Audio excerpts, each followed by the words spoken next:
Welcome to the Human Capital Innovations Podcast, your go-to source for personal, professional, and organizational growth and development. We hope you tune in often for all things people management, organizational development and change, organizational leadership, and social impact related.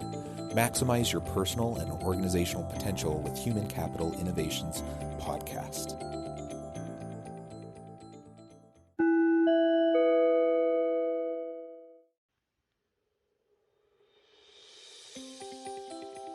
Welcome to the Human Capital Innovations Podcast. In this HCI podcast episode, I talk with Pattie S. Grimm about women's fight for equity, parity, and inclusion.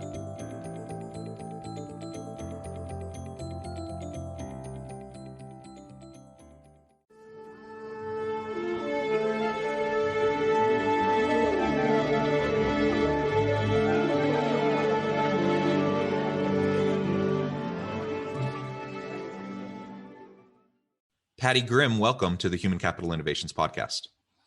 Thanks, Jonathan. It's so great to be here. It's so great to see you.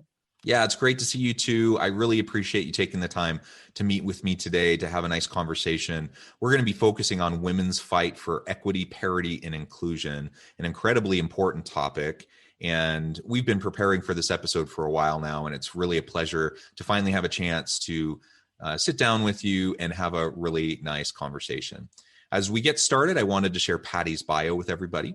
Pattie S. Grimm is a senior business leader with 25 years of experience working in male-dominated fields. She's a dynamic, energetic presenter and an empowerment expert for organizations, leaders, and women. Pattie is an author, speaker, trainer, and podcast guest. Pattie's presentations and interviews are empowering, educational, engaging, and fun. She's a sought-after author, speaker, trainer, and podcast guest whose energy and enthusiasm for empowering women and girls are contagious and ignite the passion to create, grow, and succeed. Her proven and practical approach can be applied by all women of all ages and stages of their career. She was a senior leader for several global Fortune 100 companies like Microsoft and Johnson & Johnson.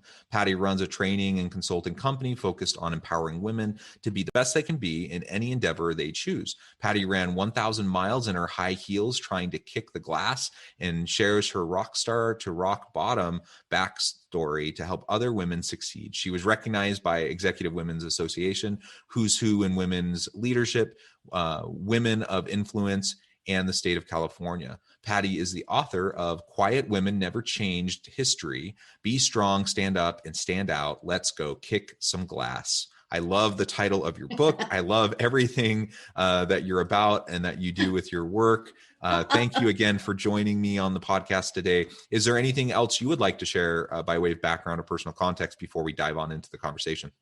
Well, given where we are today, it's unbelievable that women have been fighting for equity, parity, inclusion for over 100 years since white women got the right to vote.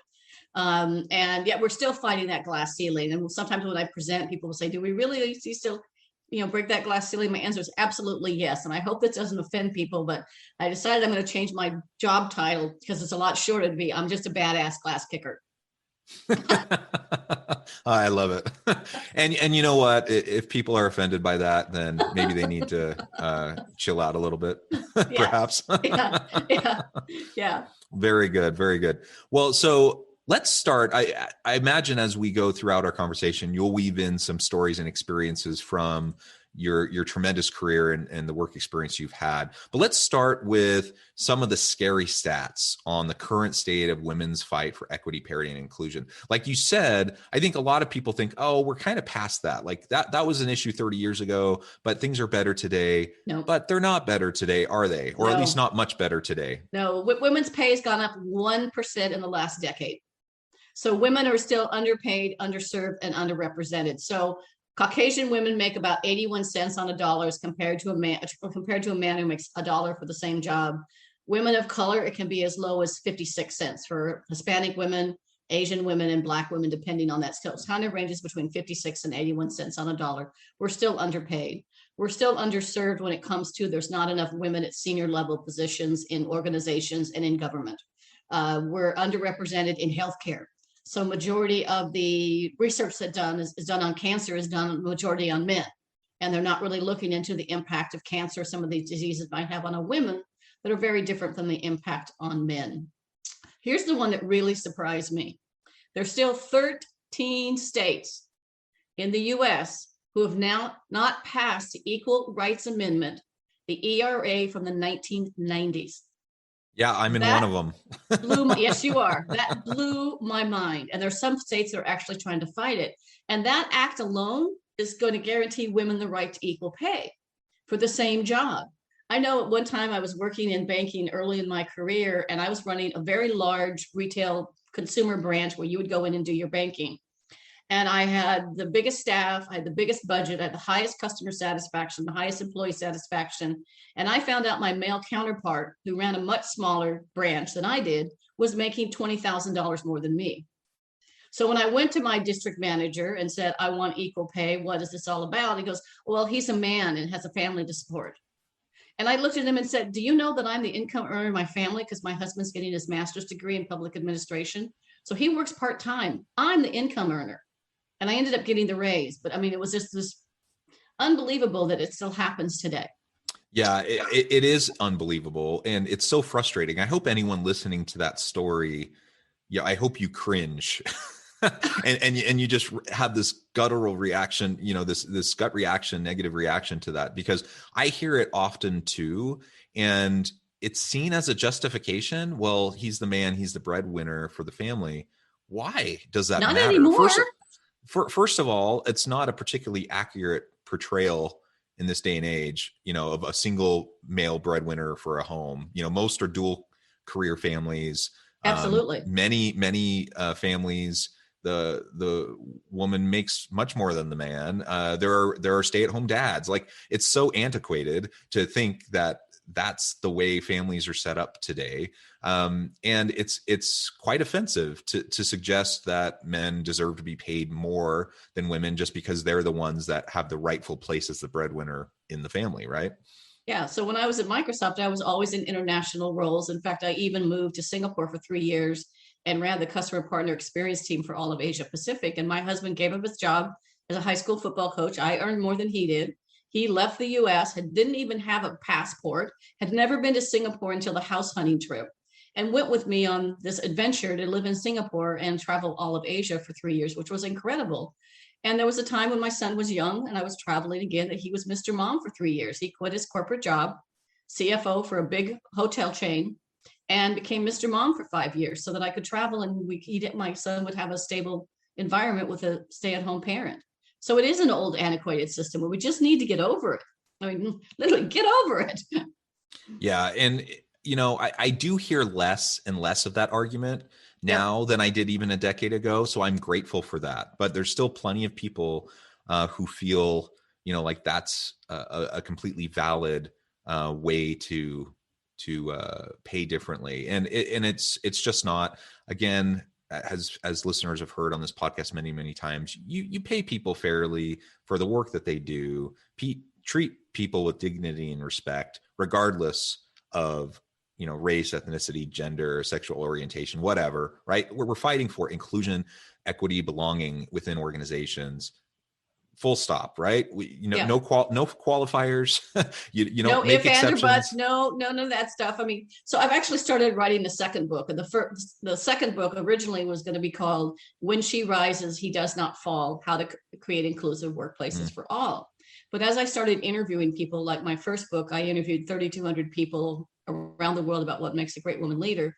As I started interviewing people and doing the research for the second book, every time I would say something like, women are underpaid, underserved, and underrepresented, and people of color. We don't have enough people diverse people in leadership, women in leadership positions, and people of color.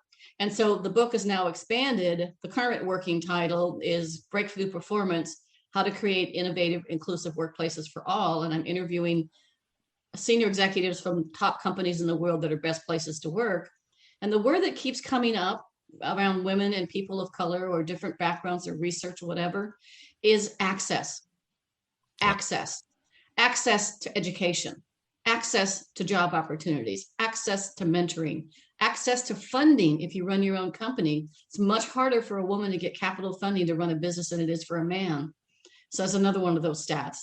So it's really about giving them access to the opportunities and allow them to take those opportunities and that access you've granted them and chart their own path and go their own way, right? You can't control what somebody's going to do with the access you give them, but you can give them access to have the opportunity to make it their own and become successful in whatever. Like I say, I'm about empowering women and girls to be the best they can be in any endeavor they choose, whatever that is. Yeah, absolutely.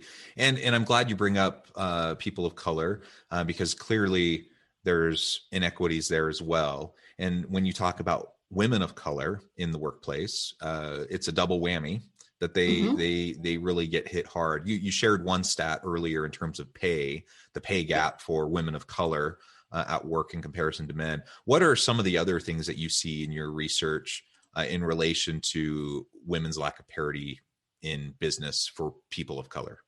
So I'm a research geek. No apologies. I'm a research geek. And a recent IBM study came out that showed that there are very, very few companies, like in the single, like 10, 15% of companies that are doing women's empowerment or equity, equity, parity, and inclusion well. And those companies that do it well make it part of their core business initiatives. They hold people accountable for those things. They make sure they track the right metrics. Most of them aren't doing the right thing. And again, I hope this doesn't offend people, but a lot of companies are putting lipstick on a pig, right? They're forming these employee resource groups for women and people of color. There we go again. They're forming these employee resource groups for women. They'll give them a few dollars to have some luncheons and some lunch and learns and maybe some webinars and some workshops, but it's not part of their culture.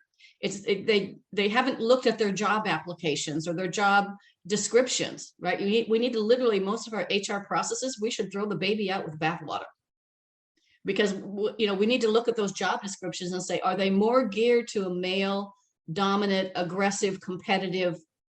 You read most job descriptions. We're a fast-paced company that kicks, blah, blah, blah. They're very male dominated. So look at the job descriptions, look at the hiring practices, look at your promotion practices, your performance review systems, and really reinvent those in order to survive in today's environment, because the workforce and your customer base is diverse. If you only have all males who went to the same university and all women who went to the same university in your company, sameness is a kiss of death, because you're going to make business decisions that aren't well-rounded. The stats show that when you have women and diversity in your organization, you have higher profitability, you have higher employee engagement, you have higher customer satisfaction, and you have higher revenues because your organization is more balanced. And it's not just diversity of color or race or gender, it's diversity of thought. If you all went to, I lived in California for a lot of my life, Washington, Singapore, now we're north of Dallas. And if everybody in your organization went to USC and you went to UCLA or Harvard, you're going to have one way of thinking and making decisions. You're going to have one business model. Where if you have a very diverse group, including women, you have a very diverse group and you have better decision making. Yeah, so literally the sameness is the kiss of death. There's no doubt about it. The research is super clear on this. Yet it's still a problem and it persists. And I think there's a lot of structural reasons for that. So even when you get people, in seminars, in meetings talking about this, and they nod their heads, that they say, yeah, that's a problem. Yes, we need to have equality and parity. And so I maybe they just feel like they have to say that. But, I think there's a general consensus for most people that yes, it's important, yet the problem persists. And so we have to address the systemic issues involved. And you identified several issues within organizations, starting from just how you recruit applicants in the first place. Like what channels do you go to? What universities do you go to? Exactly. How do you design the job posting? What kind of verbiage is used in the job posting? Is it gender neutral verbiage, for example? How do you go through the hiring process? Once you get people on board, what kind of job lanes are there? The traditional kind of job lanes were established for men. And if a woman decides that she wants to pause her career for a couple of years and have a child, for example, should that disqualify her from executive roles in business for the rest of her career because she hit the pause button for a little bit of time? It's a silly notion. And the same thing wouldn't really apply to a man. And so, there's things like that we need to address. And so when you say we need to completely start over, I think you're largely correct. Yeah. We need to really address the systemic issues. And if we don't, then all we're doing is playing whack-a-mole, and we're spinning our wheels, and we're addressing the symptoms of the core underlying issue, but we're not addressing the underlying issue at all. I mean, I remember in the 90s doing diversity workshops, right? And doing all these workshops and getting people together, talk about how people feel and that, da, da, da.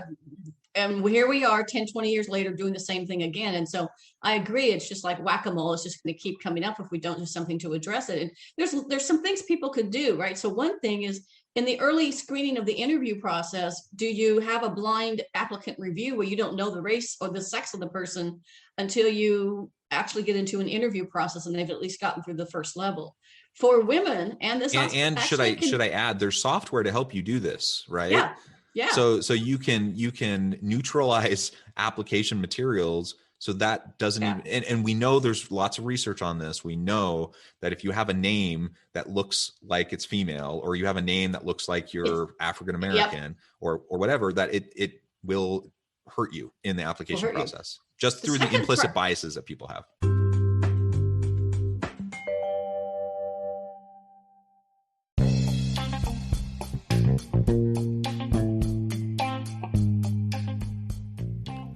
I'm excited to announce the publication of my new book from HCI Press, The Alchemy of Truly Remarkable Leadership: Ordinary, Everyday Actions That Produce Extraordinary Results. Consider how the nature of work has shifted over the past 50 years. With increased globalization, rapid technological advancement, and the shift in economic composition, the average job of today looks very different than the average job of 50 years ago. What will the jobs and organizations of tomorrow look like?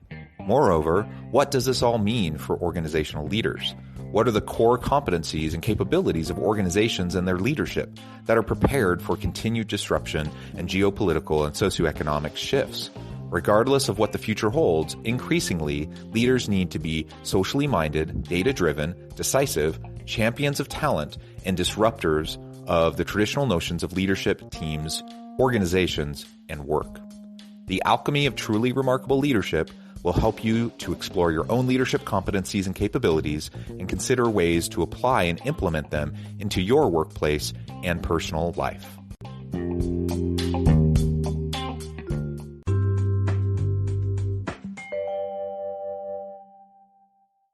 Yeah, the second real practical thing you can do is, so I've been using this term called a returnship. Now, this could be for a woman, or maybe a man who's had an elderly parent. He took a year or two off to take care of his elderly parent who has dementia or Alzheimer's or some other horrible disease. It's called a returnship.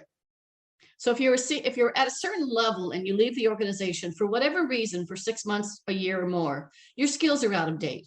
You're probably out of date with the internal workings of the company. So why not offer a returnship, like an internship, but for senior business people, that when they come back to the company, they have between, say, 30, 60, 90 days to come back in, get reoriented to the company. You don't give them goals or access to customers face to face until they can get reoriented to the company, until either they say, I'm ready, or maybe the max time is, 90 days. If you're not ready by 90 days, we'll find someplace else for you, whatever happens to be. But could we create this returnship in companies that you could have people come back and value all their skills, but give them 30 days, 60 days, 90 days to just get back into the swing of things. If you haven't worked for, look, those of us have been virtual for a year, 18 months. The first time we get together in the office, it's going to feel really weird. But imagine you've been gone for a year and everybody else has been working all that time, and you try and get back into that group, you're the outsider. Yeah, absolutely the outsider. You need to get reoriented and reintegrated into the company. So that's a great idea. I think it's a couple. The two specific examples that you gave are great, very specific approaches that we can start taking right away. That can make a pretty darn big difference almost immediately. I think another thing that we need to focus on is definitions. So there is a difference between when we talk about fairness versus equity versus equality. Can you get into that a little bit for us? What's the difference between those terms? Because they often get used interchangeably, and there's some overlap, I suppose. You can think of it as a Venn diagram, perhaps, but Yeah. there are distinct features of each. Yeah. And I'll give you a very specific example too. So all the neuroscience research, neuroscience leadership research is amazing. And one of the things they talk about a lot is the difference between sameness and fairness, right? I can't be the same as someone else because I haven't lived, I could walk in their shoes for a couple of days, but I haven't lived their life. I don't understand all their challenges at the level they have. And I'll give you a very specific example. I have an amazing woman friend named Sherelle. She is a beautiful inside and out woman leader, C-level at a major international accounting firm, partner level, super high level woman, lives in Orange County, California. Nothing against Orange County because I've lived there for many years. So it's very rare to, and she's 6 feet tall and striking, right? So it's very rare to see her in that environment or even in her workplace. When all the Black Lives Matter stuff was happening, Sherelle also has 3 of the most gorgeous sons. One is married, 2 are still in college. And I was talking to her because we were talking about we're talking about the whole the Black Lives Matters and the young African-American men being killed and the violence that was happening and things. And so I said, I can never truly understand your experience. I can never be the same as you, right? I can understand what it feels like to be the mother of a teenage boy or a college age boy who goes off to a party one night in a certain part of town and be concerned he's going to get picked up for drunk driving or he's going to get in an accident or something's going to happen to him. I can't understand and be the same as Sherelle and understand the pain of being an African-American woman with a beautiful son and being pulled over and shot or harassed by the police. I simply cannot be the same, but I can also seek fairness and treatment for how she is treated, how her children are treated, and focus on the quality of life and not trying to be the same. Now, I can't live in her shoes.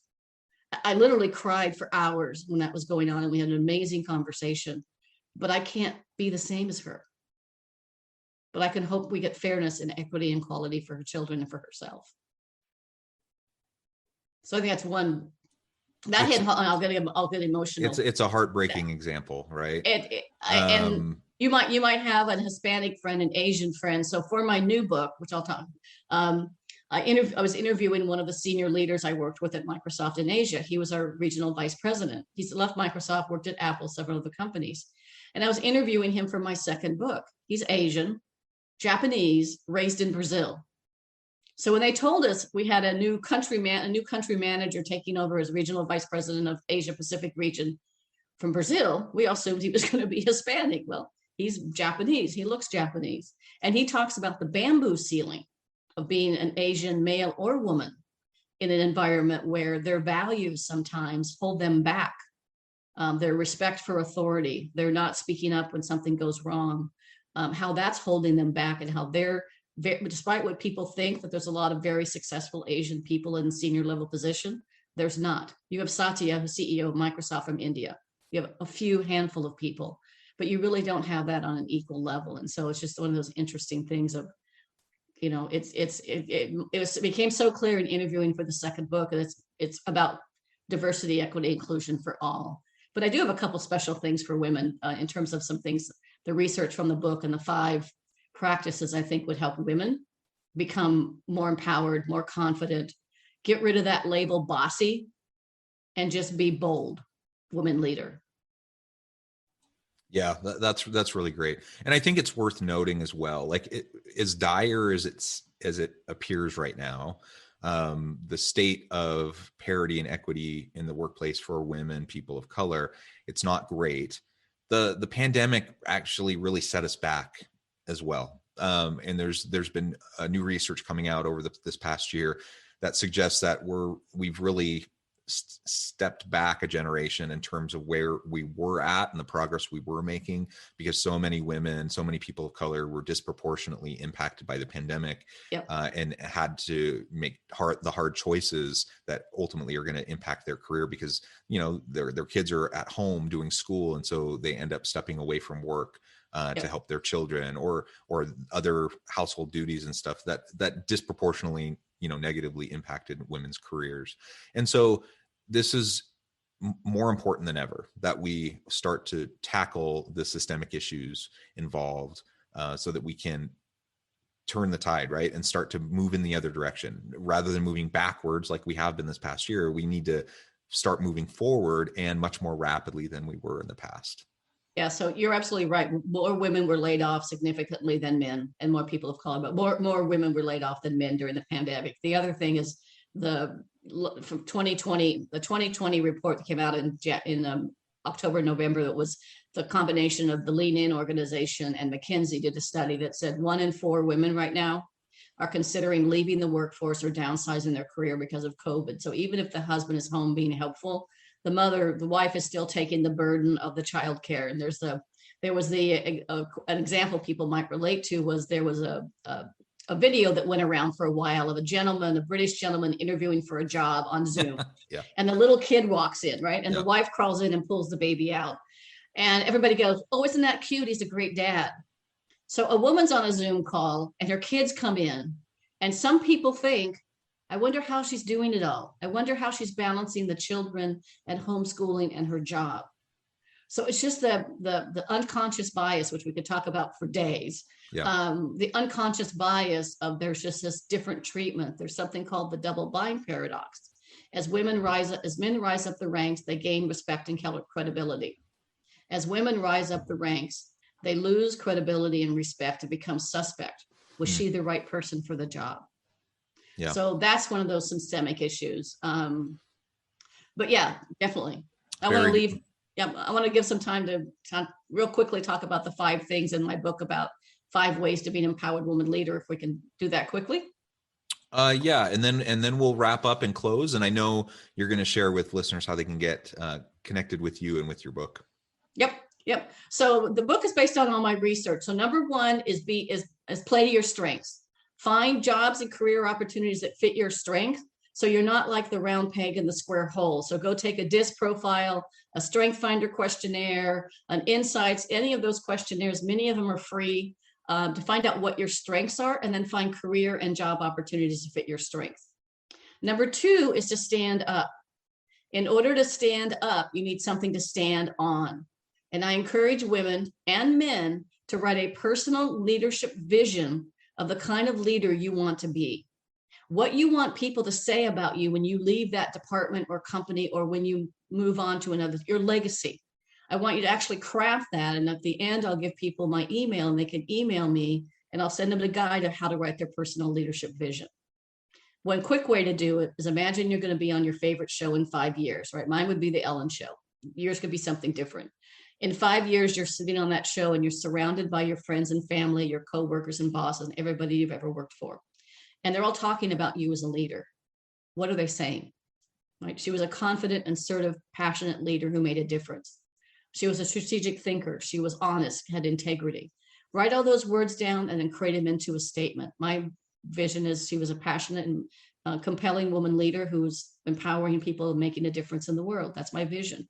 And then make career and life decisions based on that decision. Number 3, stand up, stand out, be visible, be valuable, be vocal. Now that you know your strengths and you know your vision, become valuable. Do the research, take free classes, get the certifications, take cross-job assignments to become so valuable at your job, become a master, and then be more visible and be more vocal. Women, I want you to be willing to say, I did this, not my team did this. If you're not comfortable doing that, say my team and I did this project.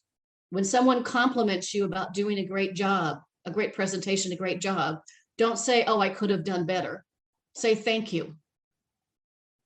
Right? And be more visible. Put your hand up and ask questions. Sit at the table. Right? So to me, there's all kinds of definitions of diversity, equity, inclusion. To me, diversity is being invited to the meeting. Equity is being given a seat at the table. Inclusion is giving a decision-making voice at the table. Right. Yep. Number 4, quickly, is put yourself number 1 on your things to do list. You can't pour from an empty teacup. So if you don't take care of yourself, your self-esteem, take breaks during your Zoom meetings, go outside, take a walk, hug the dogs, hug the kids, hug your husband or significant other, go outside between Zoom meetings so you can regenerate yourself. But put yourself number 1 on your things to do list. And the last one is pay it forward, because we owe it to the next generation to leave this world a better place. I love it. I love it.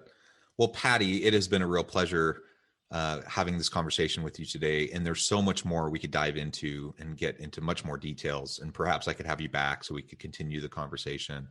Before we close today, though, I wanted to make sure I gave you a chance to share with listeners how they can get connected with you, find out more about your book and your consulting firm and anything that you can do to help them.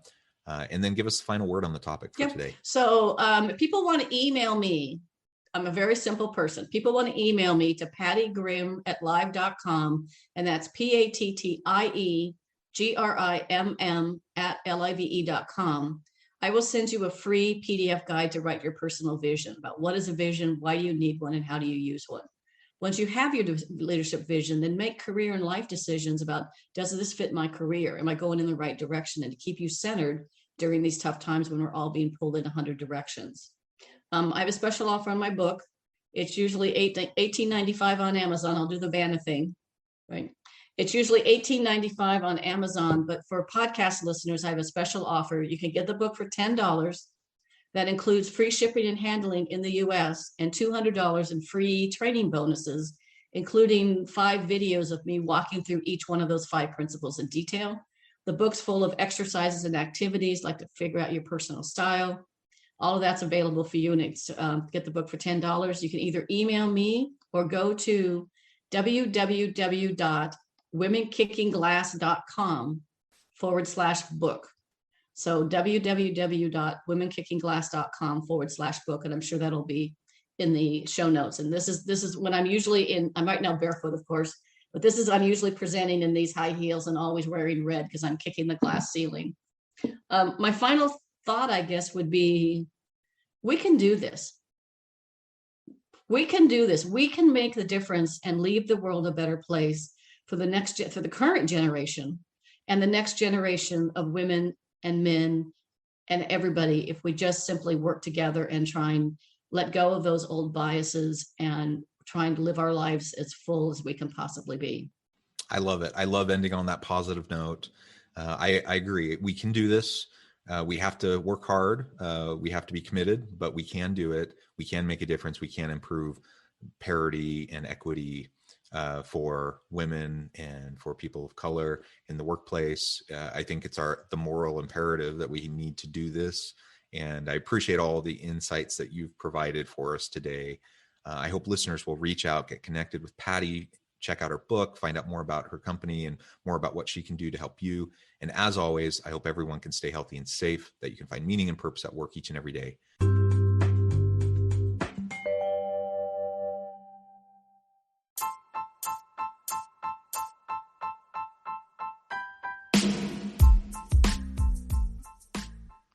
We are excited about the launch of HCI's new magazine, Human Capital Leadership.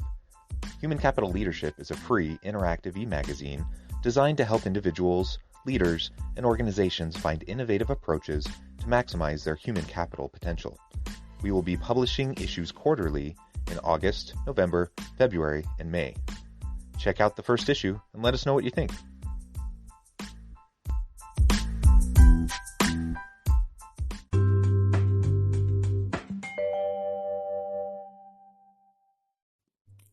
Thanks again for joining us for this episode of the Human Capital Innovations Podcast. I hope you stay healthy and safe and that you have a great week.